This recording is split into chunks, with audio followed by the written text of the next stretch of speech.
il aime le code. Il faut que la communication soit codée, mais de façon claire et transparente. La rigidité, c'est pas pour nous. Mon nom est Francis Parent-Valquette et vous écoutez le Sandro Show. Mais le plus important, c'est qu'il est bélier. Avant de commencer, je voudrais te dire que j'enregistre encore de mon téléphone cellulaire et j'aime beaucoup ce format-là pour le moment parce que ça enlève beaucoup de friction. Puis, c'est plate à dire parce que je suis allé deep dans la technique, dans toutes sortes de trucs pour améliorer l'enveloppe, pour améliorer la technique, pour améliorer le contenu. Et beaucoup de podcasteurs disaient « Non, c'est pas important. » Bon, j'ai mon avis là-dessus. C'est clair qu'un bon podcast, quand tu nettoies le son, que tu as une belle qualité, ça l'aide à passer mieux le message. Ça, je ne change pas d'idée là-dessus. Mais c'est sûr que quand ça t'empêche de de produire des épisodes, d'enregistrer des épisodes, ça devient problématique. Je pense qu'effectivement, quand on va à cette route-là, d'enregistrer de mon téléphone cellulaire, ça a quelque chose de quand même frictionless. Excuse-moi pour le mot en anglais, mais c'est sans friction. Je paye sur Record, je le réécoute même pas. Et je fais juste l'envoyer dans le cloud et j'ai fait mon épisode, j'ai dit ce que j'avais à dire, je documente ma vie et c'est beaucoup plus rapide. Parce que quand j'enregistre avec mon Shure, que je fais un montage, que je fais un fade-in, fade-out dans l'intro, souvent je vais réécouter, je vais couper quelques respirations. Veux pas, même si j'ai un processus automatisé pour nettoyer, ensuite je vais recouper, je vais enlever les longueurs. Ben, ça fait que ça me prend quand même au moins, là, c'est comme un épisode de 7 minutes, ça me prend quelque part entre, je sais pas, 30 minutes, 40 minutes, 45 minutes. Tandis que du téléphone, ben, la description fait dur parce que je fais juste la taper avec mon téléphone, puis that's it, je l'ai envoyé. Fait que si jamais tu as une chance, tu peux peut-être m'écrire, m'envoyer un petit mot, si ça te tente, sur Messenger, Francis Parent-Valquette ou sur le Sandro Show, sandro.show sur le site web. J'ai sûrement mis un moment donné une page contact. Si t'aimes bien ce format-là, si t'aimes le côté sans friction de la chose. De toute façon, c'est pas vraiment de ça que je voulais te parler ce soir, quoique ça fait partie de mon expérience humaine. C'est sûr, sur le Sandro Show, ça évolue. D'ailleurs, j'ai appris dernièrement, c'est nono un peu, là, mais l'évolution n'a pas une connotation positive ou négative. C'est du changement. Tu évolues. Ça veut pas dire comme... Parce que souvent, on a comme la tendance à dire « Ah, il a évolué. » Tu sais, on va dire « Tel acteur est passé de junior à aujourd'hui, c'est un rockstar. Il a évolué. » Mais tu peux aussi passer de pas bon à encore moins bon. Ça reste une évolution. Fait qu'il n'y a pas de connotation positive, négative à l'évolution, c'est juste comme un changement par définition. Fait que c'est intéressant de savoir ça. Donc, ça évolue, ça change, le Sandro Show change, le contexte change, ma vie change. Et c'est sûr que la mission reste la même, de juste avoir une discussion avec toi, que je vais pouvoir écouter plus tard, que je peux documenter des choses, me rappeler des choses, parler de comment je voyais la vie à ce moment-là. Et aujourd'hui, il y a quelque chose qui m'a particulièrement touché, que j'avais envie de parler avec toi. Puis c'est très extrinsèque, ça vient vraiment de l'extérieur, mais c'est pas grave, j'ai le goût de t'en parler. Fait que pour faire une longue histoire courte, aujourd'hui, je suis allé avec mes enfants au glissade d'eau de Bromont. Comme on va quand même, je dirais régulièrement, 2-3 fois par année. Et aujourd'hui, on a invité Catherine, mon ex, la mère des enfants, à venir avec nous. Donc, on est allé, blablabla, on est passé. Puis, Catherine, un moment donné, elle me raconte que Henri est très bon en musique. Et en fait, ça part pas de là, ça part de sa sœur qui dit que les filles à l'école l'aiment parce qu'il sait lire, parce qu'il était très bon en lecture. On était au restaurant puis il lisait tout. Il a à peine fini la maternelle, mais il est incroyablement allumé sur la lecture. Il lit bien.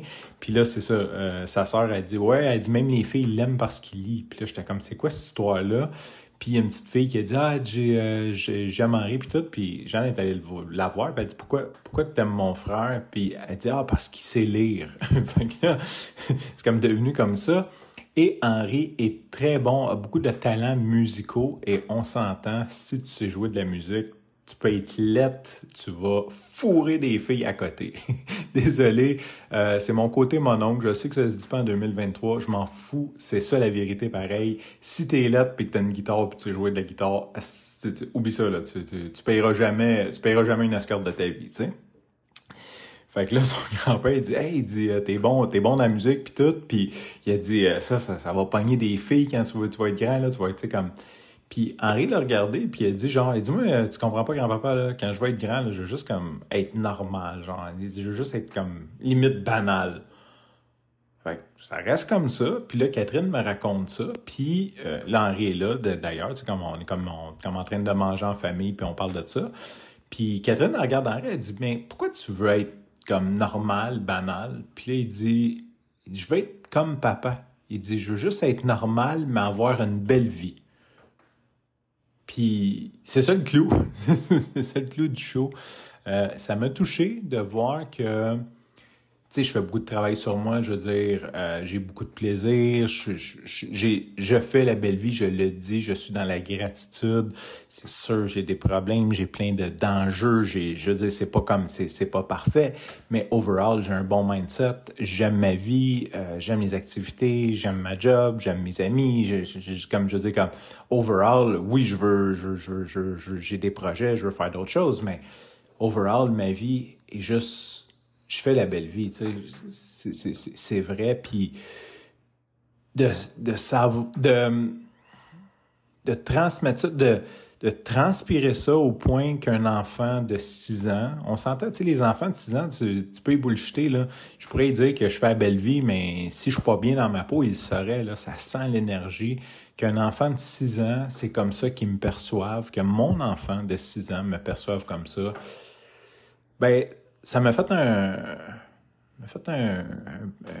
une chaleur au cœur. Je sais pas comment le décrire, mais c'est un signe de la vie de continuer comme ça, continue à faire ce que tu fais, continue à évoluer comme tu évolues, puis de me rappeler que je suis privilégié, que oui, j'aime la vie, que puis on a un coach bien-être à la job, puis comme il me dit souvent, tu sais, parce que des fois, à un moment donné, ça a commencé de même. J'avais comme un rendez-vous avec lui en revenant de vacances. Fait que tu sais, le lundi en revenant de vacances, fait que j'ai dit, hey, tu sais que je t'adore puis que j'aime ça être avec toi, là, mais ça me fait chier de te voir aujourd'hui. D'ailleurs, parenthèse, par mon profil psychologique, il m'a dit, je veux que tu commences tes rencontres en chialant, c'est important. Fait que j'ai dit aujourd'hui, ça me fait chier de commencer avec toi.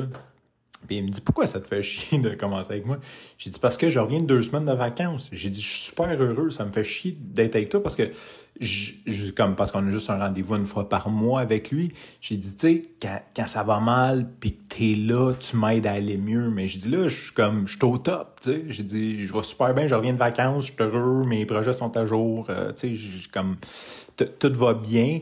Autant que j'aime te parler, ça me fait chier de savoir que si j'ai besoin de toi dans 2 semaines, tu seras pas là parce que je t'ai eu comme à un moment où ce que j'allais bien, tu sais. Grosso modo. Et il m'a rappelé une phrase, il m'a dit une phrase qui m'a percuté. Il dit, aller au sommet, c'est une chose, c'est difficile, mais y rester, c'est encore plus difficile. Puis aujourd'hui, c'est là-dessus qu'on va travailler. Fait que tout ça pour dire que, je dis pas que je suis au sommet de ma vie, mais de me rappeler que je suis privilégié, que je fais une belle vie et de rester...